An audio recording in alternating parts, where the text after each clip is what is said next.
시편 40편 1절에서 17절입니다. 내가 여호와를 기다리고 기다렸더니 귀를 기울이사 나의 부르짖음을 들으셨도다. 나를 기가 막힐 웅덩이와 수렁에서 끌어올리시고 내 발을 반석 위에 두사 내 걸음을 견고하게 하셨도다. 새 노래 곧 우리 하나님께 올릴 찬송을 내 입에 두셨으니 많은 사람이 보고 두려워하여 여호와를 의지하리로다. 여호와를 의지하고 교만한 자와 거짓에 치우치는 자를 돌아보지 아니하는 자는 복이 있도다. 여호와 나의 하나님이여, 주께서 행하신 기적이 많고 우리를 향하신 주의 생각도 많아 누구도 주와 견줄 수가 없나이다. 내가 널리 알려 말하고자 하나 너무 많아 그 수를 셀 수도 없나이다. 주께서 내 귀를 통하여 내게 들려주시기를 제사와 예물을 기뻐하지 아니하시며 번제와 속죄제를 요구하지 아니하신다 하신지라. 그때 내가 말하기를 내가 왔나이다. 나를 가리켜 기록한 것이 두루마리 책에 있나이다. 나의 하나님이여, 내가 주의 뜻 행하기를 즐기오니 주의 법이 나의 심중에 있나이다 하였나이다. 내가 많은 회중 가운데에서 의의 기쁜 소식을 전하였나이다. 여호와여, 내가 내 입술을 닫지 아니할 줄을 주께서 아시나이다. 내가 주의 공의를 내 심중에 숨기지 아니하고 주의 성실과 구원을 선포하였으며 내가 주의 인자와 진리를 많은 회중 가운데에서 감추지 아니하였나이다. 여호와여, 주의 긍휼을 내게서 거두지 마시고 주의 인자와 진리로 나를 항상 보호하소서. 수많은 재앙이 나를 둘러싸고 나의 죄악이 나를 덮침으로 우러러 볼 수도 없으며 죄가 나의 머리털보다 많으므로 내가 낙심하였음이니이다. 여호와여, 은총을 베푸사 나를 구원하소서. 여호와여, 속히 나를 도우소서. 내 생명을 찾아 멸하려 하는 자는 다 수치와 낭패를 당하게 하시며 나의 해를 기뻐하는 자는 다 물러가 욕을 당하게 하소서. 나를 향하여 하하하하 하며 조소하는 자들이 자기 수치로 말미암아 놀라게 하소서. 주를 찾는 자는 다 주 안에서 즐거워하고 기뻐하게 하시며 주의 구원을 사랑하는 자는 항상 말하기를 여호와는 위대하시다 하게 하소서. 나는 가난하고 궁핍하오나 주께서는 나를 생각하시오니 주는 나의 도움이시요 나를 건지시는 이시라. 나의 하나님이여, 지체하지 마소서. 아멘. 시편 40편에 곡을 붙인 CCM이 제가 2개 정도 알고 있는데요. 하나는 꿈이 있는 자유의 곡입니다. 1절부터 3절을 거의 그대로 가사로 썼습니다. 이런 곡인데요. 내가 여호와를 기다리고 기다렸더니 나의 부르짖음을 들으사 응답하셨도다. 나를 기가 막힐 웅덩이와 수렁에서 끌어올리시고 나의 발을 반석 위에 두사 견고하게 하셨도다. 이렇게 노래를 합니다. 또 하나의 곡은 훨씬 익숙한 곡인데요. 김지면 작곡의 곡입니다. 하나님의 음성을 듣고사 기도하면 귀를 기울이고 나의 기도를 들어주신다네. 예, 많이 아시는 곡이죠. 근데 이 곡은 이제 뒤에 가면은 1절, 3절의 가사로 곡을 썼지만 앞부분에는 성경에 있는 부분은 아니죠. 하나님의 음성을 듣고자 기도하면 하나님께서 나의 기도를 나에게 귀를 기울이시고 내 기도를 들어주신다. 이렇게 가사가 되고 있습니다. 그러니까 성경은 여호와를 기다리고 기다렸다 이렇게 얘기하고 있는데 그것을 하나님의 음성을 듣기 위한 기도의 자세로 이해를 하고 곡을 쓴 거죠. 그래서 우리의 기도를 들으시는 하나님의 사랑을 노래하는 그런 곡으로 불려지고 있습니다. 유튜브에 올려진 이 김지면 씨의 곡에 많은 댓글들이 달려 있는데 그 중에 이런 글들이 있었어요. 세상으로 나가다가 이 노래를 들으니 울컥하네요. 하나님, 정말 진심으로 사랑합니다. 여러분도 하나님을 믿고 저랑 천국에서 만납시다. 이것을 비롯해서 감동적이다, 감사하다 이런 댓글들이 참 많았습니다. 근데 이런 글도 눈에 띄었는데요. 기독교인은 아니지만 이 노래는 좋다. 기독교인은 아닌데 아마 이 곡조가 마음에 들었고, 또 수렁에서 그 깊은 웅덩이에서 건져주신다는 이 메시지가 아마 감동이 됐던 것 같습니다. 그래서 많은 이들에게 감동을 주는 그런 곡입니다. 근데 이 1절 3절은 죽음의 질병에서 혹은 어려운 상황에서 하나님께 기도하고 기다릴 때에 하나님께서 도우셨다, 그로 인해서 하나님을 찬양한다, 그런 내용입니다. 기가 막힐 웅덩이와 수렁, 그것은 우리가 경험한 어떤 질병이나 삶의 어떤 어려움을 의미하는데, 근데 꼭 거기에만 국한되지는 않습니다. 우리의 영혼까지 죽음에 이르는 죄, 그 죄는 어떤 웅덩이와 어떤 그 수렁보다도 깊습니다. 그 가운데서 건져내시고 하나님의 자녀가 되게 하신 것이야말로 하나님의 큰 은혜요 선물이라고 말할 수 있습니다. 그래서 우리는 다윗과 같이 이 찬양으로 하나님을 찬송할 수 있습니다. 이 내용이 우리에게 감동이 되고 은혜가 되지만 그것이 시편 40편이 담고 있는 전부는 아니죠. 아주 극히 일부에 해당이 됩니다. 전통적으로 이 시편 40편은 교회가 시편으로 찬송을 할 때 특별히 고난주간에 금요일에 불렀습니다. 고난주간 금요일에 불렀다는 것은 그리스도의 고난을 담고 있다는 의미가 있잖아요. 근데 이 시가 그렇습니다. 이 시는 그리스도의 고난을 담고 있는데, 그리스도께서 어떻게 우리를 위해 하나님 앞에 대제사장과 중보자로 서셨는지에 대한 내용이 이 시에 고스란히 담겨져 있습니다. 그리스도의 중보사역을 가장 잘 보여주는 것은 6절부터 8절인데요. 1절부터 5절까지는 하나님 어떻게 왕을 도우셨는지를 찬양하고, 6절부터 10절은 여호와 하나님께 그 왕이 헌신하여 자신을 드리는 그런 말씀으로 이루어져 있습니다. 그리고 11절부터 17절은 다시 하나님께 간구하는 내용인데, 6절부터 8절이 그 중보자로서 자신을 하나님 앞에 드리는 그런 내용입니다. 6절 8절 다시 보시면, 주께서 내 귀를 통하여 내게 들려주시기를 제사와 예물을 기뻐하지 아니하시며 번제와 속죄제를 요구하지 아니하신다 하신지라. 그때 내가 말하기를 내가 왔나이다. 나를 가르쳐 기록한 것이 두루마리 책에 있나이다. 나의 하나님이여 내가 주의 뜻 행하기를 즐기오니 주의 법이 나의 심중에 있나이다 하였나이다. 여호와께서 왕의 귀를 열어서, 이 귀가 막혀져 있어 잘 듣지 못하는 그 귀를 파서 그 귀를 열어 그에게 말씀을 들려주셨는데, 그 내용이 뭐냐면 제사와 예물을 기뻐하지 아니하시고 번제와 속죄제를 요구하지 않는다 하시는 말씀이었습니다. 그 말을 듣고 왕이 대답을 합니다. 내가 왔나이다. 나를 가리켜 기록한 것이 두루마리 책에 있나이다. 나의 하나님이여 내가 주의 뜻 행하기를 즐기오니 주의 법이 나의 심중에 있나이다. 이렇게 고백을 합니다. 어떤 이는 이 고백이 다윗이 하나님께 자신을 드리는 그 각오로 이해를 합니다. 하나님께서 제사와 속죄제를 기뻐하지 않으시고 그 제사의 진정한 본질, 제사의 본질, 곧 그 제사를 드리는 사람의 진정한 헌신을 요구하신다는 그 사실을 다윗이 깨닫고 나를 하나님께 드리겠습니다. 이런 고백이라고 보는 거죠. 나를 가리켜 기록한 것이 두루마리 책에 있습니다. 이 말은, 두루마리 책은 율법을 의미하는데 시편 17장에 보면 왕에게 주는 지침이 있습니다.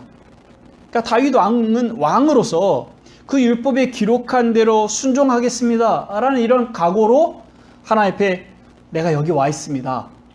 내가 하나님의 율법을 즐거워하고 그 법을 내 심중에 가지고 있어 그 말씀대로 살아가겠습니다. 이렇게 자신을 하나님 앞에 드리고 있는 거죠. 그렇게 이해할 수 있습니다. 그런데 히브리서에서 이 본문을 그대로 인용을 하고 있는데, 히브리서는 이 본문이 그리스도를 말하고 있다고 기록하고 있어요. 히브리서 10장 5절부터 7절입니다. 히브리서 10장 5절부터 7절에 그러므로 주께서 세상에 임하실 때에 이르시되 하나님이 제사와 예물을 원하지 아니하시고 오직 나를 위하여 한 몸을 예비하셨도다. 번제와 속죄제는 기뻐하지 아니하시나니 이에 내가 말하기를 하나님이여 보시옵소서 두루마리책에 나를 가리켜 기록된 것과 같이 하나님의 뜻을 행하러 왔나이다 하셨느니라. 위에 말씀하시기를 주께서는 제사와 예물과 번제와 속죄제는 원하지도 아니하고 기뻐하지도 아니하신다 하셨고 이는 다 율법을 따라 드리는 것이라.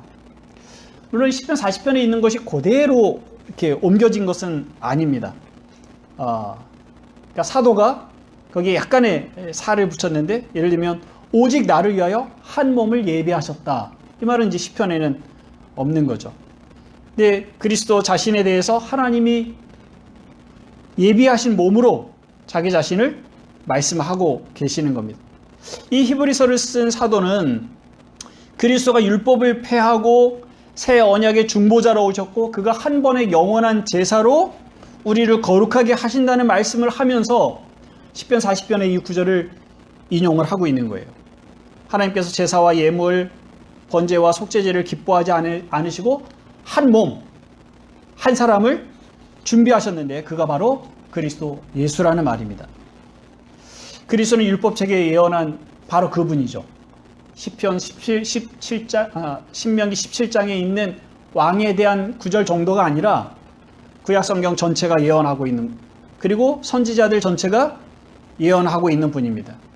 그리스도의말로 하나님의 뜻을 온전히 행하시는 분이고 주의 뜻, 여호와의 뜻을 행하기를 즐거워하고 또 여호와의 말씀이, 법이 그의 마음에 있는 그런 온전하신 분이십니다. 죄가 없으신 그리스도만이 자기를 믿는 이들을 위해서 영원한 제사를 드리실 수 있는 거죠. 그래서 그리스도는 자신이 행한 한 번의 제사로 인해 구원을 얻게 된 많은 사람들에게 기쁜 소식을 전할 수 있는 거예요. 그것이 이제 9절 10절에 있는 말씀인데, 내가 많은 회중 가운데에서 의의 기쁜 소식을 전하였나이다. 여호와여 내가 내 입술을 닫지 아니할 줄을 주께서 아시나이다. 내가 주의 공의를 내 심중에 숨기지 아니하고 주의 성실과 구원을 선포하였으며 내가 주의 인자와 진리를 많은 회중 가운데서 감추지 아니하였나이다. 그리스도의 제사를 하나님께서 기쁘게 받으심으로 그에게 속한 모든 이들의 죄를 용서해 주셨습니다. 이것이 하나님의 공의로움이요, 또 하나님은 그의 성실과 구원과 인자하심과 진실하심으로 우리를 구원하셨죠. 그래서 그것을 그리스도가 회중들에게 나타내고 회중은 그 말씀을 듣고 또 그리스도와 함께 하나님을 찬양합니다. 다윗의 입을 통해서 그리스도께서 말씀하시는 내용이에요. 우리 신약에 그리스도께서 무엇을 어떻게 행하셨는지에 대한 기록들은 우리가 보고 있습니다만, 물론 그 사도들을 통해서 그리스도께서도 말씀하고 계시고, 그러나 예수께서 어떠한 구원을 이루셨는지에 대해서 직접 우리들에게 말씀하신 내용은 이 신약 성경에 잘 없습니다. 하나님 나라에 대해서, 또 죄에 대해서, 또 우리가 어떻게 살아가야 하는지에 대해서 예수님께서 말씀하신 부분들은 있으나 우리 구원과 관련돼서 다윗이 시편 40편에 쓰고 있는 것과 같은 방식으로 표현되어 있는 건 없어요. 그런데 이 9절 10절을 그리스도가 구원을 이루시고 우리에게 그 구원을 이루었다라고 소식을 전하시는, 그 기쁜 소식을 전하시는 것으로 여러분들이 생각하고 들어보십시오. 그리스도께 직접 말씀하시는 것이라고 생각하고 들어보세요. 내가 많은 회중 가운데서 의의 기쁜 소식을 전하였나이다. 여호와여 내가 내 입술을 닫지 아니할 줄을 주께서 아시나이다. 내가 주의 공의를 내 심중에 숨기지 아니하고 주의 성실과 구원을 선포하였으며 내가 주의 인자와 진리를 많은 회중 가운데서 감추지 아니하였나이다. 이런 구원의 선포는 시편에서가 아니면 우리가 접할 수 없는 거죠. 중보자로서 그리스도께서 행하신 일과 그리고 그 제사를, 그 자신이 드리는 그 제사를 하나님이 받으셔서 이루시게 되는 그 구원, 우리에게 주어지는 그 은혜의 충만함이 무엇인지를 표현을 하고 있는 겁니다. 이 6절부터 10절까지가 그리스도에 대한 내용이라면, 그러면 그 앞에 1절부터 5절 그리고 11절부터 10절은 어떻게 이해를 해야 되는가, 어떻게 연결되는가를 생각해 볼 필요가 있죠. 1절부터 5절은 찬송과 고백입니다. 근데 그것은 단지 다윗이 자기를 구원하신 하나님에 대한 찬양이라기보다 지금 6절부터 10절을 그리스도의 헌신으로 보았던 것처럼 그리스도의 간증이라고 말할 수 있습니다. 그리고 그리스도에게 속한 왕 다윗 왕의 간증이며 그리스도에게 속한 우리의 간증입니다. 이스라엘 백성이 애굽의 종으로 있을 때 하나님께서 거기서 그들을 건져내셨죠. 홍해를 가르시고 광야에서 만나는 대적들에게서 그들을 지켜주셨습니다. 가나안 전쟁에서도 그리고 그곳에 정착하여 살아갈 때도 많은 대적들을 만났는데 그 대적들에게서 건지셨습니다. 말의 수나 칼이나 이 인원의 수, 군사력으로 이긴 것이 아니라 하나님의 은혜와 그의 도우심이 있었기 때문에 가나안 땅에 정착할 수가 있었습니다. 물론 많은 죄가 있었죠. 우상 숭배가 있었고 하나님을 떠나는 일들이 있었으나 그런 속에서조차도 하나님께서 이스라엘 백성을 건져내십니다. 다윗을 골리앗의 손에서 그리고 사울의 손에서 건져내신 것도 하나님이시고 다윗이 왕이 되어서 살아갈 때에 겪는 그 많은 대적들 그들에게서도 건져내셨습니다. 정말 기가 막힐 웅덩이와 수렁에서 끌어올리셨다고 표현할 수 있죠. 하나님께서 이스라엘 백성의 부르짖음을 들으시고 응답하셨는데 그렇게 하신 이유, 왜 그렇게 하셨는가? 그는 그들이 그리스도 안에 있기 때문에 그렇습니다. 하나님은 그리스도 안에서 이 백성을 자기의 백성으로 삼으시겠다고 약속하셨기에 그래서 하나님께서 이들의 기도를 들어주신 거죠. 하나님께서는 우리를 기가 막힐 웅덩이와 수렁에서 건지시고 반석에 세우셨습니다. 허물과 죄로 죽은 우리를 살리셨습니다. 하나님께 대하여 무지하며 방탕하게 살고 그 깊은 수렁에 빠져 살아가던 우리를 끌어올리셨습니다.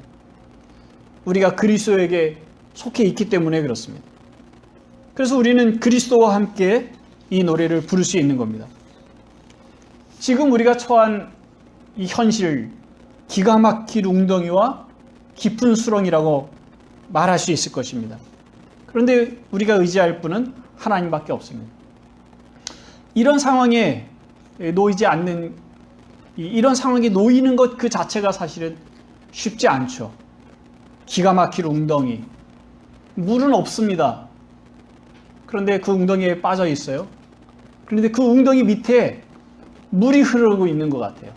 거기서 물 흐르는 소리가 나오고 소리가 들리고 그래서 이 웅덩이에 샘이 터져서 물이 웅덩이에 들어오기 시작하면 그냥 꼼짝없이 그 물에 빠져 죽을 수밖에 없는 그런 상황에 기가 막힐 웅덩이입니다.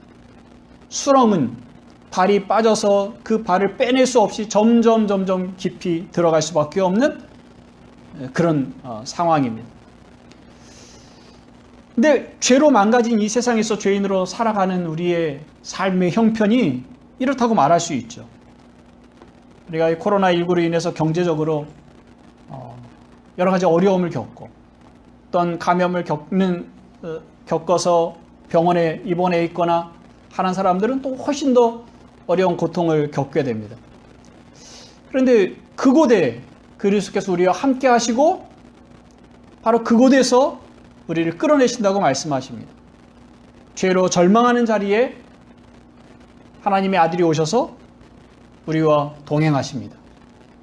내가 여호와를 기다리고 기다렸더니 귀를 기울이사 나의 부르짖음을 들으셨도다. 이것은 그리스도의 기도입니다. 우리와 함께 기가 막힌 웅덩이와 수렁에 빠져 있는 그 자리에 직접 오셔서 우리를 위하여 간구하시는 그 간구의 내용입니다. 거기에 더하여 우리의 기도가 올려지는 겁니다. 그리스도의 기도에 숟가락을 올리는 거죠. 우리가 절대 포기하지 말라고 말씀하십니다. 그 웅덩이와 수렁에서 끌어올리셔서 반석 위에 세우실 것이라는 약속의 말씀을 하고 있습니다. 이 코로나로 인해 감염된 사람들이 거의 1,000만 명이고 그리고 사망자가 50만 명이라고 합니다. 우리나라에서는 12,000명, 12,600명이 넘었고 280명이 사망을 했습니다. 언제 끝날지 알 수 없는 상황입니다. 주변에 감염자가 없거나 혹은 사망자가 없으면 여전히 남의 일처럼 느껴질지 모르겠습니다. 남미의 어느 나라들처럼 길거리에 시신을 내놔야 되는 그런 상황에 있는 것도 아닙니다. 우리는 필요하다면 검사를 받을 수 있고 병원에 가서 거의 무료로 치료를 받을 수 있는 그런 환경 가운데 놓여 있습니다. 그래서 이것이 그렇게 절박한 것인지를 우리 잘 모를 수도 있어요. 경제적으로 큰 타격을 받는 사람들이야 아주 힘들다 탄식을 할 수 있지만, 그러나 여전히 그냥 일상적인 삶을 살고 좀 불편하지만 그래도 견딜 수 있다고 생각하는 사람들이 있을지 모르겠습니다. 그러나 이것은 우리나라만의 문제가 아닙니다. 우리가 지금 괜찮다고 해서 계속 괜찮은 것이 아닙니다. 이것이 불안과 공포를 자아내고 사람들을 우울하게 만들기도 합니다. 이 오래된 사회적 거리두기와 통제 때문에 영국과 독일에서는 그 시민들이 경찰을 폭행하는 일들이 최근에 일어났습니다. 이 괜찮은 시민의식이 높은 사람들이라고 생각을 해왔는데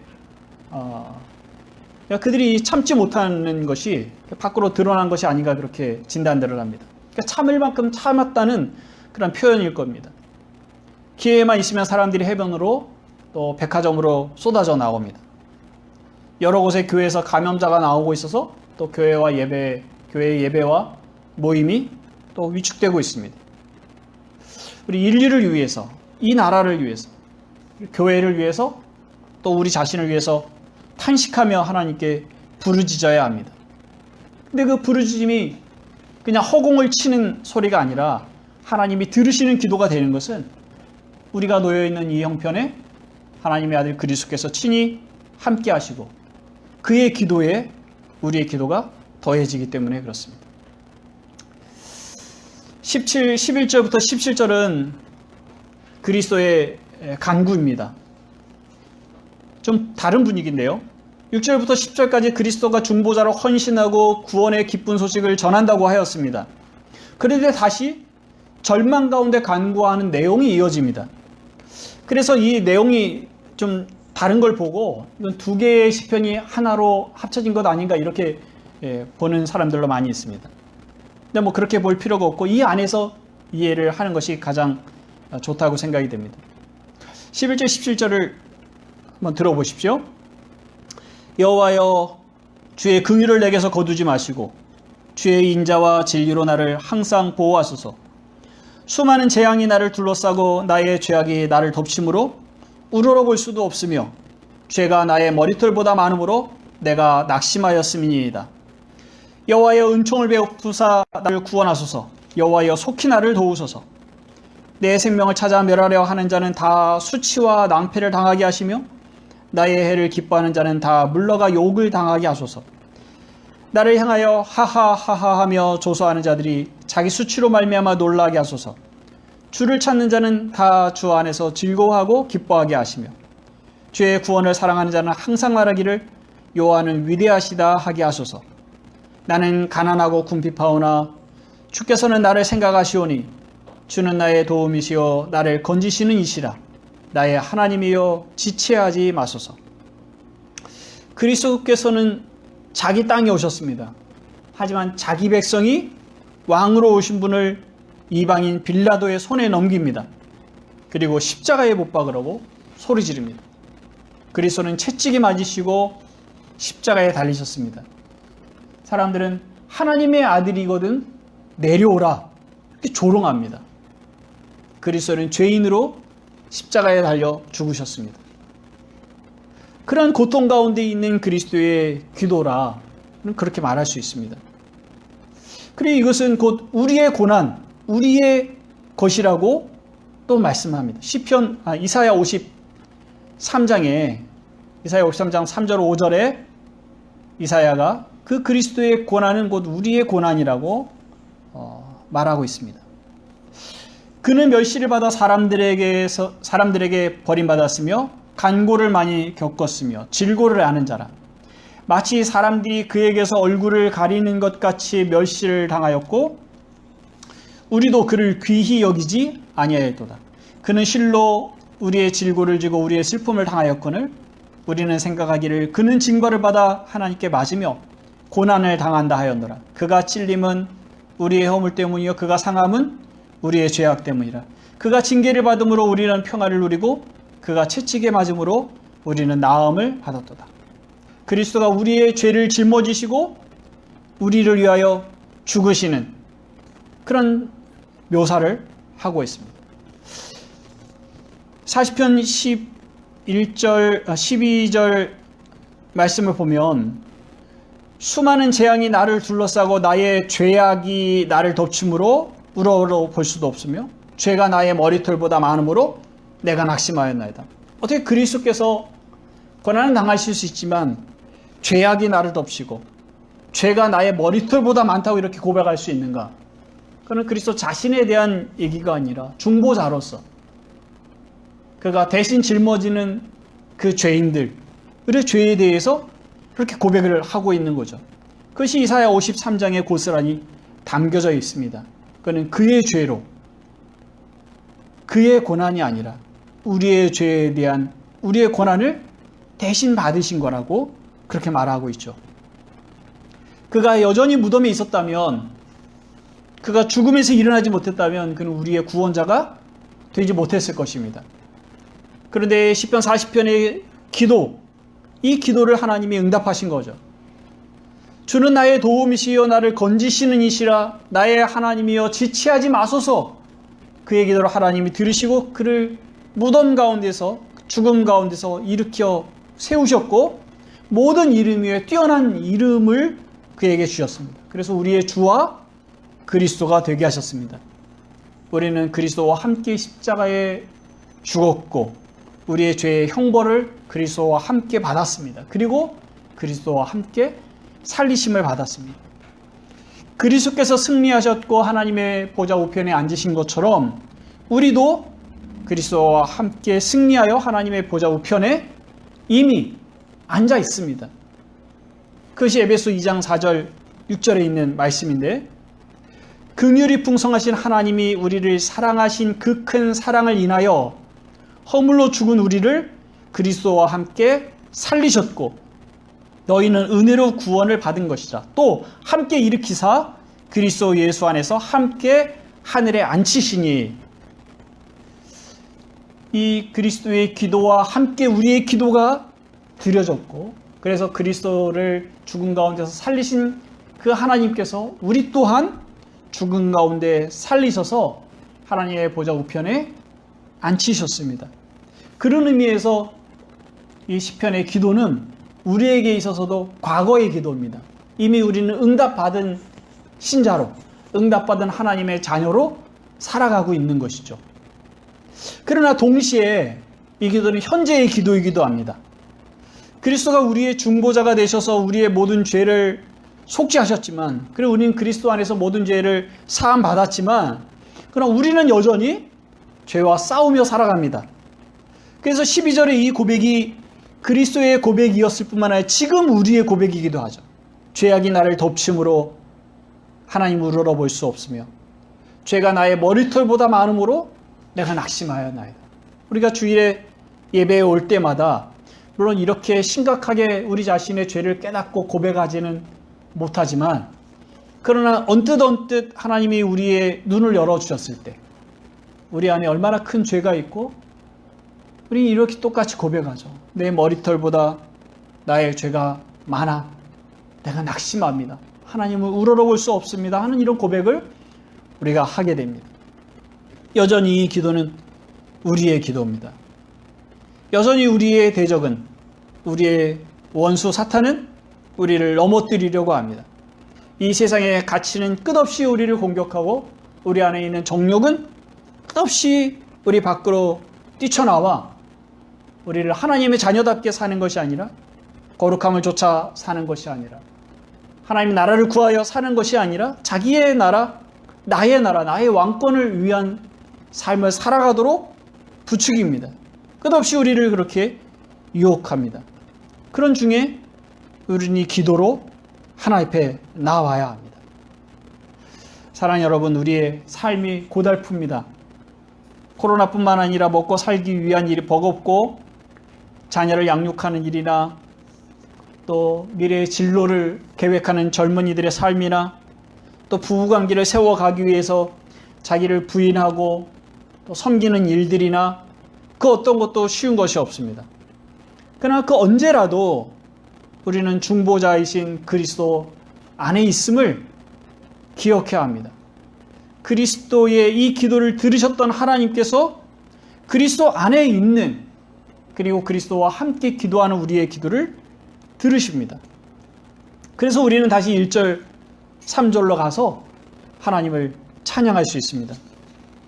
내가 여호와를 기다리고 기다렸더니 귀를 기울이사 나의 부르짖음을 들으셨도다. 나를 기가 막힐 웅덩이와 수렁에서 끌어올리시고 내 발을 반석 위에 두사 내 걸음을 견고하게 하셨도다. 새 노래곧 우리 하나님께 올릴 찬송을 내 입에 두셨으니 많은 사람이 보고 두려워하여 여호와를 의지하리로다. 그리스도 안에서 그리스도와 함께 기도하고 찬송하는 신자의 삶을 살아가시기를 바랍니다. 함께 기도합시다. 하나님 아버지, 우리가 잠깐이라도 평안을 잃어버릴 때 세상은 끊임없이 우리에게 평안할 수 있는 길을 제공해주고 우리는 그 일시적인 것들을 찾아서 평안함을 추구하며 살아갑니다. 우리 기가 막힐 웅덩이와 수렁이라는 것을 우리의 삶이나 생각 가운데서 아예 몰아내고 하나님을 기다리며 탄식하며 부르짖는 삶이 신자들에게조차 이제 남지 않은 그런 삶을 우리가 살아가고 있지 않는가 싶습니다. 시편 40편이 성경 가운데 있고 또 이 기도가 그리스도의 기도였고 다윗의 기도였고 우리 앞선 신앙의 선배들의 기도였다면 우리의 기도가 되게 해주십시오. 이와 같은 심정으로 탄식하며 하나님 앞에 서고 우리가 놓여져 있는 삶의 현실을 직시하여 죄와 세상의 가치와 또 우리의 대적인 사단의 유혹과 우리의 삶의 현실이 정말 기가 막힌 웅덩이와 수렁 같은 것인 것을 보게 하시고 가운데서 우리의 도움이 되시는 분은 예수 그리스도요 또 하나님밖에 없음을 저희들이 인정하고 오직 하나님께 나와 부르짖으며 하나님의 은혜만이 우리를 구원하실 수 있다는 고백으로 살아가는 저희가 되게 해주십시오. 기다리며 기다리는 일들이 저희들에게 쉬운 일이 아니나 그러나 하나님께서 주시는 은혜만이 진정 우리의 영혼을 새롭게 하고 영혼을 시원하게 하고 진정한 평안과 기쁨 가운데 우리를 이끌어 가신다는 사실을 우리가 기억하여 그리스도와 함께 이 기도로 하나님 앞에 나아가는 저희가 되도록 은혜를 허락해 주시기를 원합니다. 여전히 코로나로 인해서 사회적 격리, 거리두기와 또 경제적인 두려움을 가지고 살아가는 현실입니다. 아버지 하나님 힘이 되시고 우리가 오랫도록 견딜 수 없는 것을 하나님이 아시고 속히 응답하여 주옵소서. 지체하지 마옵소서. 예수 그리스도의 이름으로 기도하옵나이다. 아멘.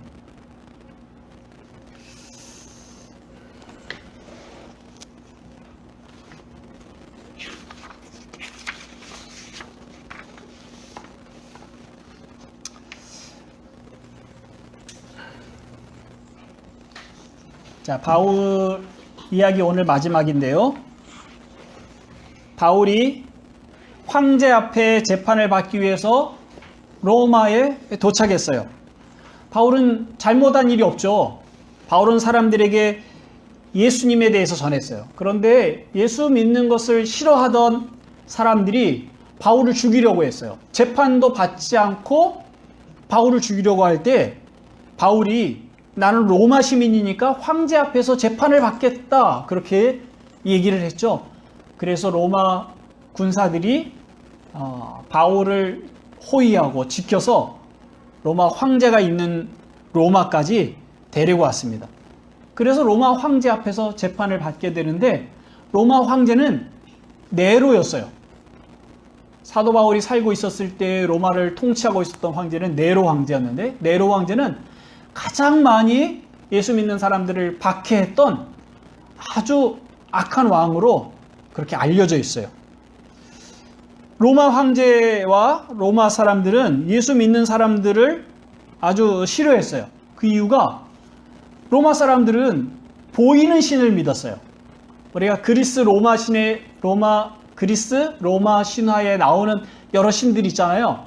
다 그 신들은 보이는 신들이고 보이는 형상으로 만들 수 있는 신들이었어요. 그런데 예수 믿는 사람들은 보이는 신상을 만들지 않았어요. 보이지 않는 하나님을 예배하고 섬겼어요. 그래서 사람들이 예수 믿는 사람들이 이상하다고 생각했고 그것을 이단이라고 잘못된 것을 믿는 사람들이라고 그렇게 생각을 한 거예요. 그래서 로마 황제가 재판을 했는데 바울에게 특별한 죄를 발견할 수가 없었어요. 하지만 보이지 않는 하나님을 믿고 가르치는 이상한 종교를 가지고 있다고 해서 자유롭게 놔두지도 않았어요. 그래서 사도 바울을 2년 동안이나 로마에 있는 집에 가둬두었어요. 집에서는 자유롭게 지내도 되지만 집 밖으로는 절대 나오지 못하게 한 거예요. 가택연금을 시켰어요. 그래서 바울은 밖에 나올 수 없었지만 밖에 있는 사람들이 바울을 만나러 다닐 수는 있었어요. 사람들이 바울을 찾아가서 바울이 전하는 것이 무엇인지 예수님이 어떤 분이신지 그런 얘기를 들었어요. 바울은 자기에게 찾아오는 사람들에게 예수님은 하나님의 아들이시고 우리의 죄를 위해서 십자가를 지셨고 다시 살아나신 분이라고 가르쳐줬어요. 그리고 예수님이 다시 오셔서 하나님 나라가 완성될 거라는 이야기를 해줬어요. 많은 사람들이 바울의 말을 듣고 예수님을 믿었어요. 바울은 거기에 머물러 살면서 디모데 전서, 디도서 이런 편지를 보내고 또 그것이 신약 성경에 남아있는 성경이 됐어요. 바울에게는 한 가지 소원이 있었는데 그것은 스페인에 가서 복음을 전하는 거예요. 스페인은 사람들이 생각하기에 땅끝이라고 생각을 했어요. 스페인을 지나가면은 더 이상 나라가 없다고 생각을 했어요. 그래서 스페인에 가서 복음을 전하는 것이 소원이었어요. 2년이 지나서 사도 바울은 잠깐 풀려났는데 풀려났을 때에 스페인까지 가서 거기서 복음을 전했어요. 그리고 다시 로마로 돌아왔는데 또 잡혔어요. 그리고 그 잡혀있는 동안에 디모데 후서, 디모데에게 보낸 두 번째 편지를 써서 보냈어요. 그리고 사도 바울은 이번엔 풀려나지 못하고 거기서 죽게 됐어요. 사도 바울은 하나님을 위해서 예수 그리스도를 위해서 복음을 전하다가 마침내는 그리스도를 위해서 죽음을 당한 것이에요.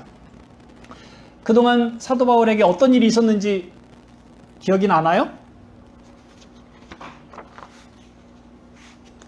사도 바울이 예수님을 알게 됐을 때 다메섹 성에서 사람들이 도망가지 못하게 할 때 광주리를 타고 도망온 일이 있었죠.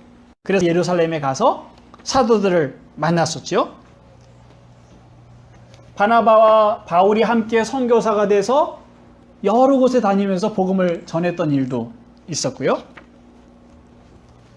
바울과 실라가 감옥에서 하나님을 찬양하다가 감옥 문이 열렸던 일도 있었고 그때 감옥을 지키던 간수가 예수님을 믿게 됐어요. 또 사람들이 돌을 던져서 바울이 죽었는데 죽은 줄 알고 성 밖으로 내놨는데 하나님이 그에게 생명을 주셔서 다시 일어나서 또 복음을 전하기도 했습니다. 이런 많은 일들이 있었어요. 사도행전을 읽으면 사도행전에 사도 바울이 전한 복음과 어떤 일이 있었는지 훨씬 더 많은 내용을 볼 수 있을 거예요. 사도 바울이 죽고 끝인가? 사도 바울은 우리의 왕이시고 재판장이신 예수님 앞에 가 있어요. 그래서 사도 바울이 말하기를 내가 후에 면류관을 받을 것이라고 그렇게 말을 했어요. 예수님께서 상을 주신다고 그렇게 믿었던 거예요. 아마 사도 바울은 지금 예수님께서 주신 상을 받았을 거예요. 우리 모두도 여기서 예수님을 믿고 산 후에 예수님을 만나면 우리가 예수님을 믿고 살았던 것에 대해서 예수님이 상을 주실 거예요. 어떤 사람들은 작은 상, 어떤 사람들은 큰 상, 상의 종류는 모르지만 그러나 예수님을 믿고 살아간 것이 가장 잘한 일이라고 예수님이 우리를 칭찬하실 거예요. 사도 바울이 여러 가지 어려운 중에도 예수님께 충성한 것처럼 우리 모두 예수님께 충성하는 그러한 예수님의 제자가 됩시다.